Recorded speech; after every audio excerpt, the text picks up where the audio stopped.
राज्य सरकार को निवेदन दिया, उप मुख्यमंत्री को भी हमने निवेदन दिया, हम संजय सिरसाट साहब से भी मिले। हमने उन्हें बोला है कि उप वर्गीकरण अनुसूचित जातियों में आ नहीं सकता। उसमें भी जो अनुसूचित जातियाँ महाराष्ट्र में रहती है 59, उसमें से 58 जातियों को उपवर्गीकरण नहीं चाहिए। हम उनके रिप्रेजेंटेटिव है, हमारी संख्या 2.5 से 3 करोड़ के करीब है। आप हमारे मांग को कंसिडर करिए। हम 9% है, आरक्षण अगर देना है तो फिर सबको जो है जनसंख्या के हिसाब से दे, या तो फिर अनंत बदर कमेटी को जो है रद्द करे। जो उपवर्गीकरण के विरोध में जो निर्णय दिया है उसके विरोध में आज समता सैनिक दल की ओर से पत्र परिषद ली गई है, क्या करना? देखिए, हमारा स्पष्ट रूप से मानना है कि जस्टिस गवई साहब ने जो जजमेंट दिया है उपवर्गीकरण और क्रीमी लेयर के बारे में, वो जजमेंट मुख्य जजमेंट नहीं था। 7 जजेस का घटनापीठ था। उस घटनापीठ में दविंदर सिंह, इसमें जो उपवर्गीकरण का जो विषय था उस विषय के बारे में 6 जजमेंट आए हुए हैं। मुख्य जजमेंट जो था वो जस्टिस DY चंद्रचूड़ जी का था, और उस जजमेंट में उन्होंने सिर्फ उपवर्गीकरण के संबंधित ही मुद्दे जो है वो डाले थे। तो जो बाकी के जो जजेस थे उनकी ये जिम्मेवारी थी कि उन्हीं मुद्दों के अधीन रह के वो अपना जजमेंट दे। जो जुडिशियल प्रॉपर्टी ये कहती है कि जो विषय का केस है उसी विषय पे निर्णय देना चाहिए, लेकिन यहाँ ऐसे हुआ कि ये जो सारा मामला था, ये अनुसूचित जो 20 करोड़ अनुसूचित जाति समुदाय है उनके अधिकारों के, उनके आरक्षण के संबंध में ये मामला था। तो इस मामले में जब जजमेंट आया तो 5 जजमेंट आए। जो पहला जजमेंट आया उस जजमेंट में उपवर्गीकरण के बारे में ही बात कही गई और निर्णय दिया गया। जस्टिस गवई को अगर हम छोड़ दें तो बाकी सारे जो जजमेंट थे वो सिर्फ उपवर्गीकरण इसी विषय पे थे। लेकिन जस्टिस गवई, इन्होंने, मुझे नहीं पता कि उस टाइम उनके दिमाग में क्या था या उनके ऊपर कौन सा प्रेशर था या उनको क्या अपेक्षा थी समाज से या क्या गुस्सा उन्हें निकालना था, उन्होंने जो विषय नहीं था क्रीमी लेयर का उस विषय को भी अपने जजमेंट में लिखा। ना सिर्फ उस विषय को उन्होंने जजमेंट में लिखा, अपितु उनका जो operative part of the order है उसमें भी क्लॉज 7 और क्लॉज 8 जो है उसमें उन्होंने क्रीमी लेयर को अनुसूचित जाति में लगाना चाहिए, इस तरीके का निर्णय उन्होंने स्टेट्स को दिया। तो हम देखते हैं कि जो जजमेंट जस्टिस गवई ने दिया है, अब उस जजमेंट का आधार लेकर जस्टिस गवई रिटायर्ड होने के बाद भी एक सुनियोजित तरीके से, मैं कहूँगा कि समाज में जाकर या बड़े बड़े न्यूज़पेपर्स में जाकर या मीडिया में जाकर वो क्रीमी लेयर की खुलेआम वकालत कर रहे हैं। उनके वकालत करने के पीछे का मकसद हमें पता नहीं कि वो क्यों कर रहे हैं, लेकिन अनुसूचित जाति में क्रीमी लेयर लग नहीं सकता, उपवर्गीकरण आ नहीं सकता, इस बारे में पहले ही इंदिरा साहनी का जो 9 जजेस का जजमेंट था, जिसमें OBC के आरक्षण के बारे में जो है बहस हुई थी और OBC के आरक्षण के बारे में कुछ तत्व डाले गए थे, जैसे कि उपवर्गीकरण और क्रीमी लेयर।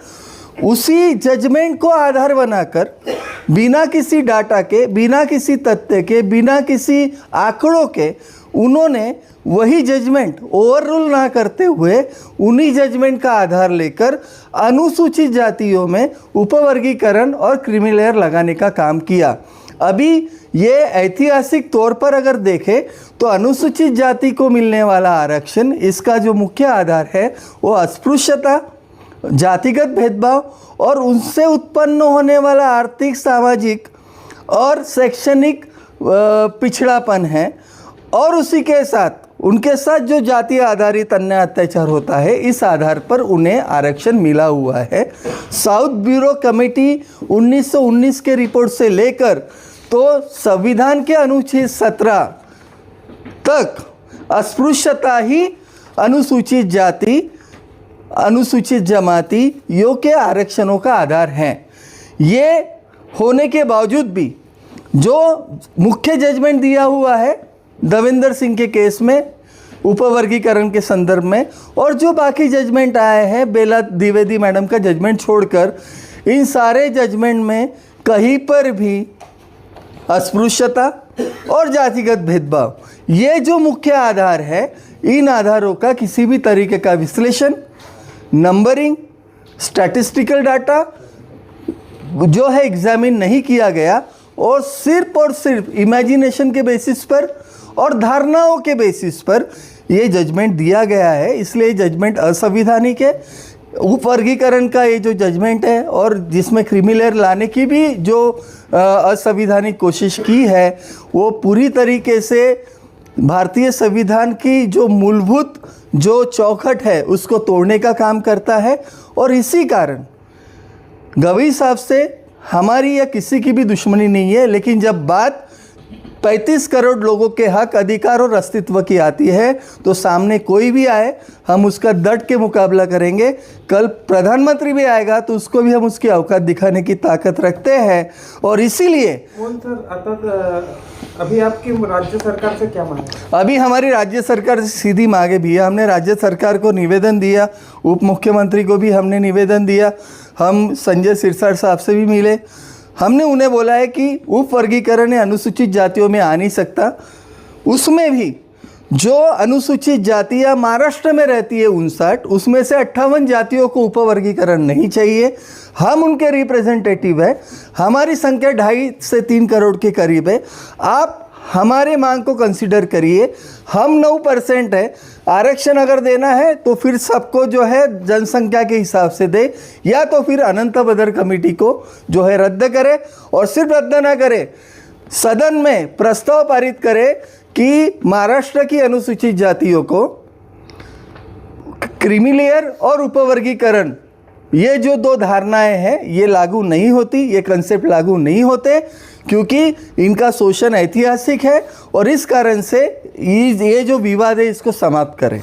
और अगर ऐसा नहीं करते हैं तो आने वाले दिनों में हम ये सुनिश्चित करेंगे कि जितने भी इलेक्शंस होने वाले हैं उसमें हम खुली तौर पे बीजेपी के विरोध में और उनके युति पक्ष है उनके विरोध में हम घर घर जाएंगे, लोगों को बताएंगे कि बीजेपी, आरएसएस और उनसे जुड़े जितने भी राजनीतिक दल है और जो हमारे हकों की बात नहीं करता, हम वो सारे दल जो है वो बहुजनों के खिलाफ है और आप उनको वोट ना करें। हम घर घर से ये सुनिश्चित करेंगे कि किसी भी तरीके से बीजेपी, आरएसएस और उनसे संलग्नित जो भी राजनीतिक पार्टियां हैं उनको एक भी मत ना जाए।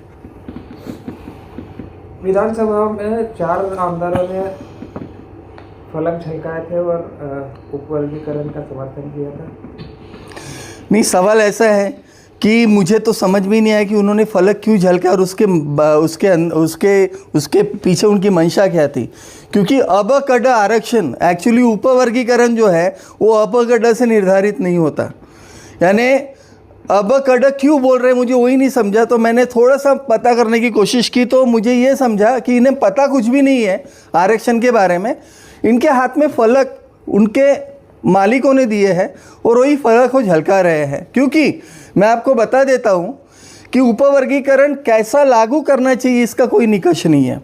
क्योंकि पहला जो उपवर्गीकरण लागू हुआ था पंजाब में वो किस तरीके का हुआ था, 2 समुदायों को पकड़ा, अलग किया, बाकी समुदायों को एक जगह किया, 2 भागों में उनको बांटा, 2 समुदाय को 25% दे दिया और बाकी के समुदाय को 75% दे दिया। फिर तमिलनाडु में किस तरीके का हुआ, तमिलनाडु में 3 कैटेगरीज बनाई। हरियाणा में कैसे हुआ, हरियाणा में उपवर्गीकरण हुआ कि 50 इधर 50 उधर, 2 कैटेगरीज बनाई। अभी अब-कड जो बोल रहे हैं ये आंध्र प्रदेश सरकार ने जो उनका जो कानून बनाया था उपवर्गीकरण के संबंध में, कलम अनुच्छेद 4(5) के अंदर, उसमें उन्होंने अब-कड यानी ABCD ऐसा लाया था, तो उन्होंने उसमें ABCD में उन्होंने सारे अनुसूचित जातियों को बांट दिया। लेकिन जो चिन्हैया जो जजमेंट था वो उसी कानून के संबंध में था। तो सुप्रीम कोर्ट ने ये देखा कि जो समाज सबसे ज़्यादा पिछड़ा है उसको सरकार ने सबसे कम आरक्षण दिया, क्योंकि सरकार के खिलाफ वो समाज बोलता था। इसका मतलब कि आर्टिकल 341 है वो इसलिए भी कॉन्स्टिट्यूशनली बहुत ज़्यादा हमारे हकों की रक्षा करता है और उसमें इसलिए इंटरफेरेंस नहीं किया जा सकता, क्योंकि अगर स्टेट को अधिकार मिल गया तो आज कुछ समुदाय एक पार्टी की तरफ जाएंगे, उनको वोट मिलेंगे तो उनको ज़्यादा अधिकार दिए जाएंगे, और जो पिछड़ा समाज है जिनको सही में आरक्षण की ज़्यादा ज़रूरत है उनको जो है दूर किया जाएगा। दूसरी महत्वपूर्ण बात कि ये जो उपवर्गीकरण है, ये ऐसा नहीं होता है कि आपकी संख्या ज़्यादा है तो आपको आपके संख्या के अनुपात में जो है आरक्षण मिलेगा। उपवर्गीकरण जो है वो ये कहता है कि जो हमारे हिसाब से ज़्यादा पिछड़ा है उसको हम ज़्यादा आरक्षण देंगे।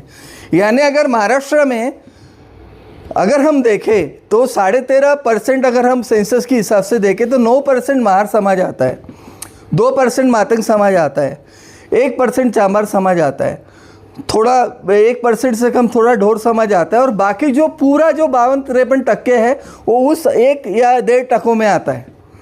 तो अभी सवाल ऐसा है कि जिसकी संख्या ज़्यादा है वही पटल पे दिखेगा, और जो पटल पे दिखता नहीं है तो ये जिम्मेवारी सरकार की है कि उसको पटल पे लाए।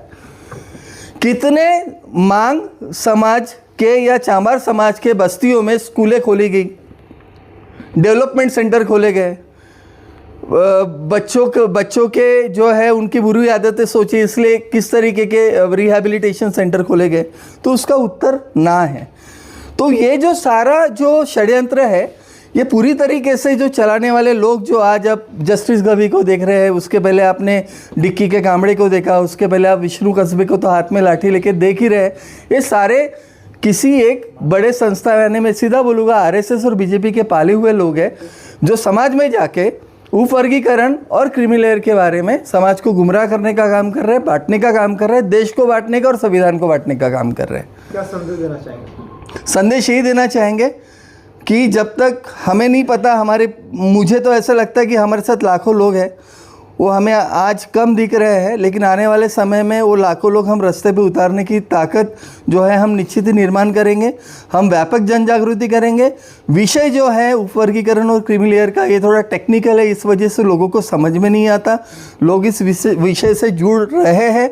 हमने जिस टाइम आंदोलन किया था तो सिर्फ 1 या 2 लोग बोलने वाले थे, आज पूरे महाराष्ट्र में हर आदमी उपवर्गीकरण जो अम्बेडकराइट है, जो संविधान को जानता है, जिसका थोड़ा बहुत नॉलेज है, वो उपवर्गीकरण और क्रीमी लेयर का खुले तौर पे विरोध कर रहा है। आपको जानकर आश्चर्य होगा कि गवई साहब रिटायर्ड होने के बाद एक फूल भी उनको किसी ने अर्पण नहीं किया या किसी तरीके का उनका फेलिसिटेशन पूरे समाज में कहीं नहीं हुआ।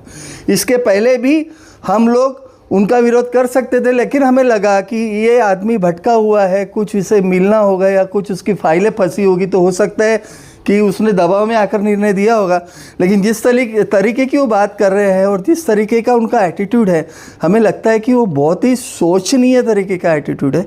इस तरीके का एटीट्यूड एंटी सोसाइटी तो है ही, लेकिन वो एंटी नेशनल भी है। उन्होंने रुक जाना चाहिए। हम उनके पास हम भी हमें उनसे कोई गुस्सा नहीं है, लेकिन हम चाहते हैं कि हमारा समाज, हमारे लोग और इस देश की आवाम सुरक्षित हो। जो एजेंडा 100 साल से आरएसएस चला रही है कि आरक्षण पूरी तरीके से ध्वस्त किया जाए, आज कहीं तो भी वो सक्सेसफुल होते हुए दिख रहे हैं, क्योंकि सत्ता उनको ईवीएम से मिली तो उनको लोगों के मतों से कोई फ़र्क तो पड़ता नहीं, तो वो चाहे वैसा करते छूट रहे हैं। और कुछ हमारे लोग किसी अलग अलग पैमानों के चलते उनके साथ है, जो कि गलत है। उन लोगों ने सुधरना चाहिए, उन्हें हमारे साथ आना चाहिए। उन्हें अगर कोई दिक्कत है तो मैं गवई साहब को आपके मन से खुला आह्वान करता हूँ, मैं डिक्की के कामड़े को खुला आह्वान करता हूँ, मैं विष्णु कस्बे को खुला आह्वान करता हूँ कि आप जहाँ बोलेंगे वहाँ एक खुला स्टेज लगाइए। हम लोग आते हैं या हम आपको बुलाते हैं, आप आइए, लोगों के सामने आप बताइए कि उपवर्गीकरण और क्रीमी लेयर महाराष्ट्र में जो जातीय है उनको कैसे लागू होता है और कैसे संवैधानिक है। अगर वो ये प्रूव कर पाए तो हम हमारा विरोध छोड़ देंगे, और अगर उनको हमने झूठा साबित कर दिया तो वो हमें वहाँ लिख के देंगे या वो हमें वहाँ वो शपथ देंगे पूरे समाज के सामने कि समाज को गुमराह करने का काम छोड़ देंगे और समाज की जो एकता है, अखंडता है, उसको स्थापित करने में हमारी मदद करेंगे।